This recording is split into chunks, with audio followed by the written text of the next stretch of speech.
Hello and welcome back to another episode of TACHES Teaches. I'm Tash and this is part 7 in a series on mindset hacks. Today I'd like to talk about creative limitations. Each time we sit down to create something new, we are presented with unlimited options. And until we make our first decision, absolutely anything is possible. Depending on the day, this thought can be incredibly inspiring, totally terrifying, or anywhere in between.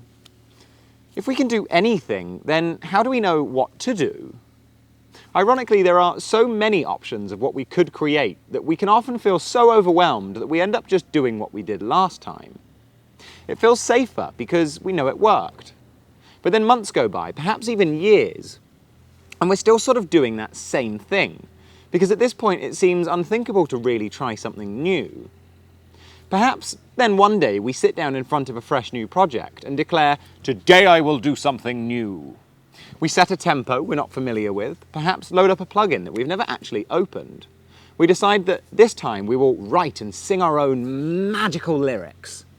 Everything is poised for us to finally step outside of our comfort zone and do something radically different. But what do? We mess around for a while, but then slow it back down to a tempo we know. We swap back to our old trusty plugins and then decide to give up on the lyric writing too. We'll just find a sample instead. Either that, or we just close the project without saving and start something new again, this time a little more familiar to what we know and are comfortable with from the get-go. So why is it so difficult to do things differently?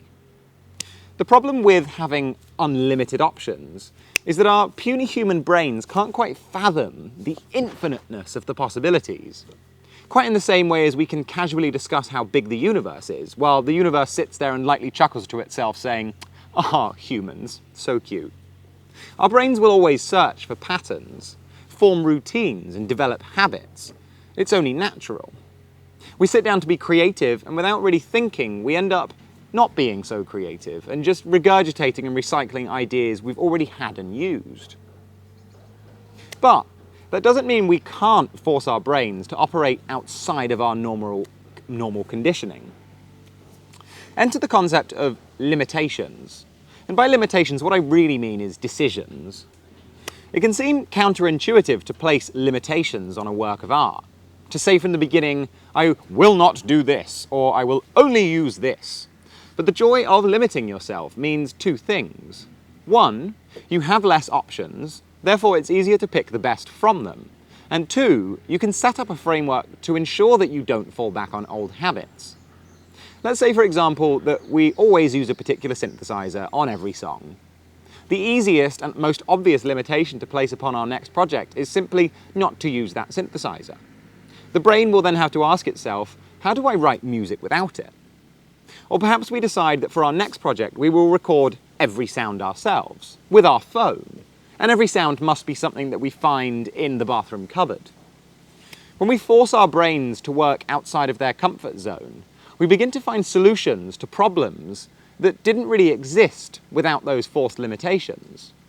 Solutions are really just ideas, and solutions need problems in order to be found. Limitations don't restrict creativity, they in fact encourage it.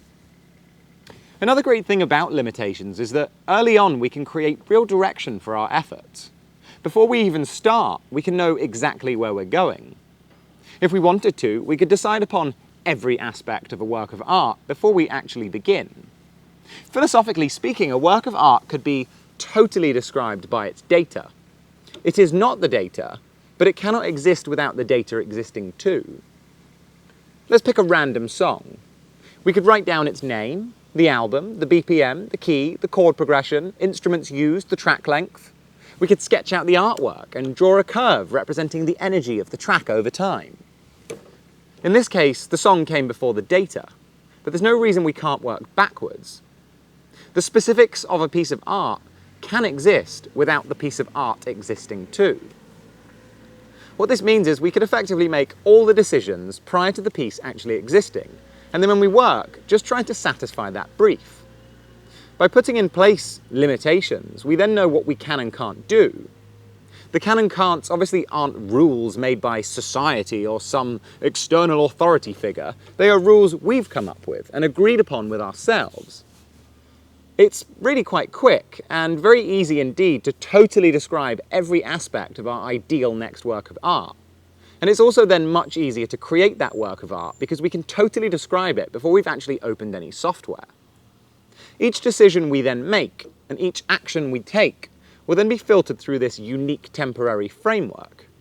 Everything we do will be aimed at satisfying a concrete concept that already exists, albeit not in reality, but fully in our imaginations.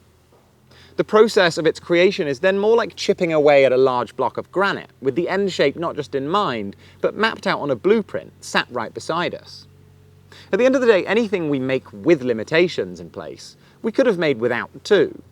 But they can help provide us with a feeling of support along the path, when perhaps our minds begin to pull doubt cards. They can allow us to know how far off we are from something being quote-unquote finished.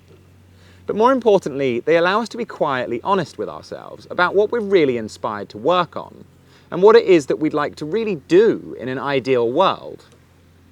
Well, that's all we have time for, but I hope that this video has provided you with some things to think about. If you enjoyed my ramblings, then please remember to subscribe and turn on those notifications so you can keep up to date with all of my newest videos. If you'd like to take the support a step further, you could consider donating some of your hard-earned money to me on Patreon, so I can go get a haircut when the dog groomers open back up after quarantine. As always, happy Thursday and happy creating.